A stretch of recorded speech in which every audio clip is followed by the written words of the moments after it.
Just like in Joseph's initial enslavement, when God's blessing saw Joseph become in charge of the entire Potiphar household, now that Joseph is in prison, the same thing happens.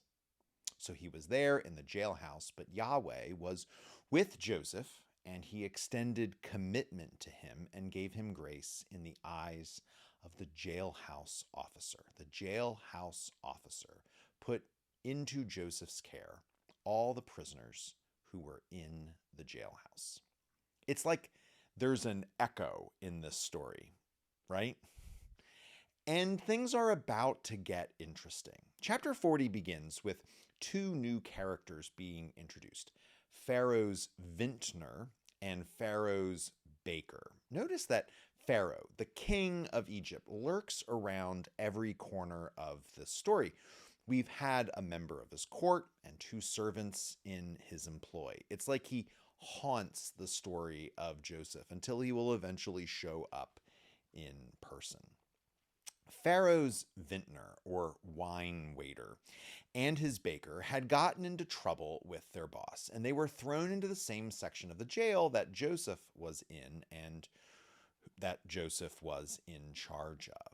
After they are all in the hole for a while, the two of them each have their own strange and vexing dreams. Joseph found them one day looking confused and troubled, and he asked them what was going on, and they said they had strange dreams. And remember that Joseph is something of a dreamer, right?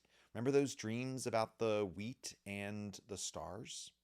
The vintner told Joseph his dream, where he had 3 branches that blossomed and brought forth grapes while he was holding the branch in his hand, and he squeezed the grapes into Pharaoh's cup, and then he gave the cup to Pharaoh.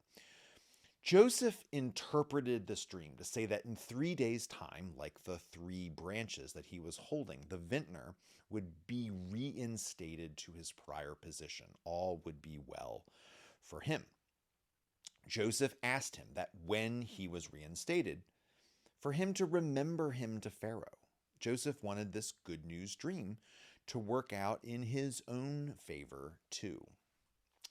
The baker then told his dream. In his dream, he had 3 wicker baskets on his head filled with all kinds of baked goods. But then birds started swooping down on him and eating the food in the baskets that was meant for Pharaoh. Joseph must have taken a deep breath before interpreting this one.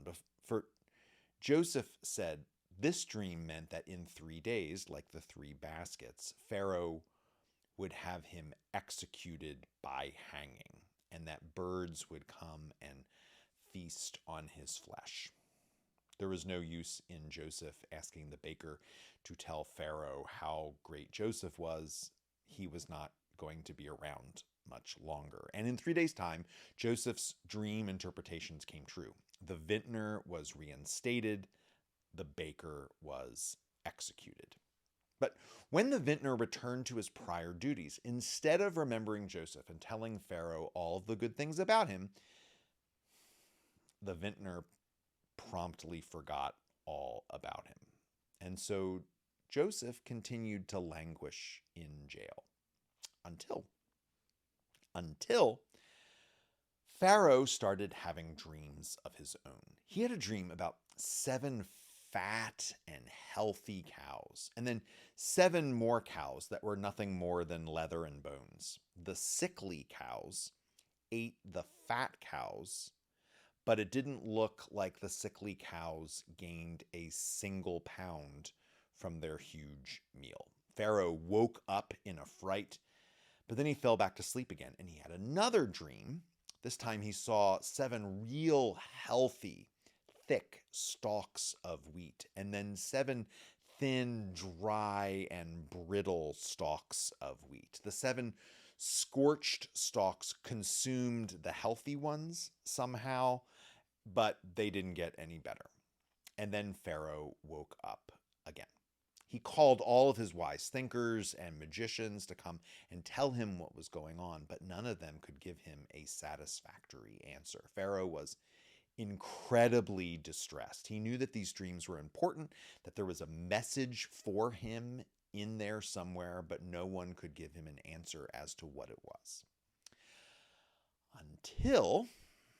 Until the vintner had a little deja vu and remembered that there was someone who was really good at dream interpretation. He ran to Pharaoh and told him about this guy that he met in prison who was able to interpret dreams with uncanny success. Pharaoh called for Joseph to be brought to him, and Pharaoh told him the dreams. Without missing a beat, Joseph gave Pharaoh the message. Joseph said to Pharaoh, Pharaoh's dream is one. God has told Pharaoh what he's going to do. There, 7 years are coming, great abundance in the entire country of Egypt, but 7 years of famine will arise after them, and the entire abundance in the country of Egypt will be put out of mind. Joseph told Pharaoh the fact that he had this dream twice, once with the cows and then once with the wheat, meant that God was definitely going to do this thing and that it was going to come quickly. Now, that's the end of the dreams. That's the end of the dream interpretation. Joseph's job is done, right? But Joseph doesn't stop there. He gives Pharaoh some unsolicited advice. So now Pharaoh should look for a discerning, smart man and set him over the country of Egypt. He goes on to say that this smart and discerning man should have broad authority to stockpile food in the 7 years of abundance, and then broad authority to mete out the stockpiled food during the years of famine. And who could Joseph ever think this smart and discerning person would ever be?